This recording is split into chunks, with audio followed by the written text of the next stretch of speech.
네, 최근 일부 신도시에서 상가들을 폐업하는 일이 이어지고 있습니다. 빈 상가들이 늘면서 주민들의 불편도 물론 커지고 있습니다. 왜 이런 일이 자꾸만 반복되는 건지 밀착카메라 구혜진 기자가 전해드립니다.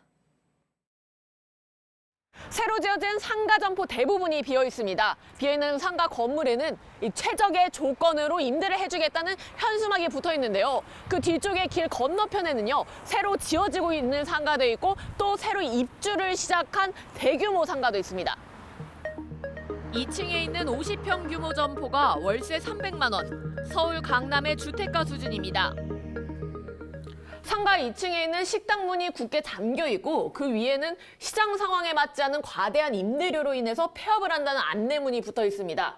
문을 닫은 지 2달이 넘게 지났지만 새로운 주인을 찾지는 못했는데요. 그래서 식당에서 쓰던 집기들이 안에 그대로 남아 있습니다.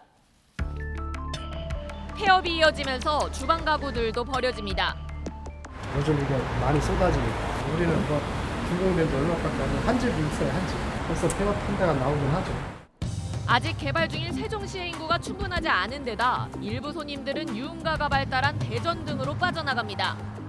평일날 점심때만 우르르 와서 잘 돼 보이는 거지. 금요일 저녁부터는 아예 금, 토, 일은 꽝이잖아요. 유동인구가 적어 자영업자들이 기피하는데도 임대료는 낮아지지 않습니다. 부동산 관계자들은 건물주들이 추후 상권이 살아날 걸 기대해 임대료를 내리지 않는다고 입을 모읍니다. 1년에 5%밖에 인상을 못해요. 그러다가 보면 이제 임대인 쪽에서는 그게 5년 동안 가는 거거든요. 최근 등장한 건 렌트풀입니다. 어떻게든 공시를 피하기 위해 부동산 벽면에는 렌탈 프리, 그러니까 일정 기간 동안 임대료를 받지 않겠다는 광고들이 주르륵 붙어 있습니다.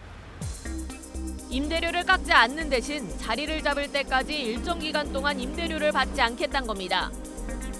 이런 조건에도 임차인을 찾기가 쉽지 않습니다.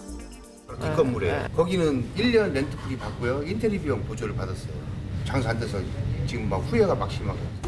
주민들은 불편을 호소합니다. 아파트 대비해서 상가가 너무 많습니다.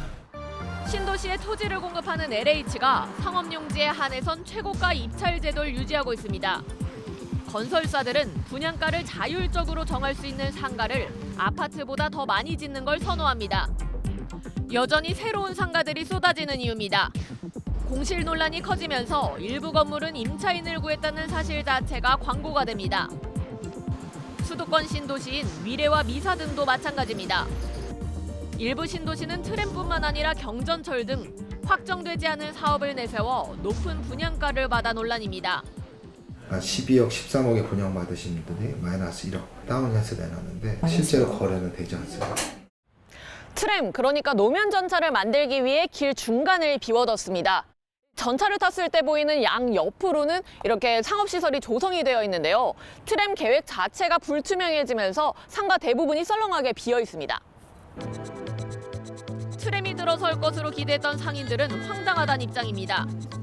분양 당시 트램 부지 분담금을 합해 3.3제곱미터당 최고 1억 원을 부담했기 때문입니다. 첫째 날 왔는데요. 요 앞에까지 분양이 다 됐었어요. 근데 보름까지 다 트램역이 나와 있는데 그럼 누가 상가 분양 안 받겠어요?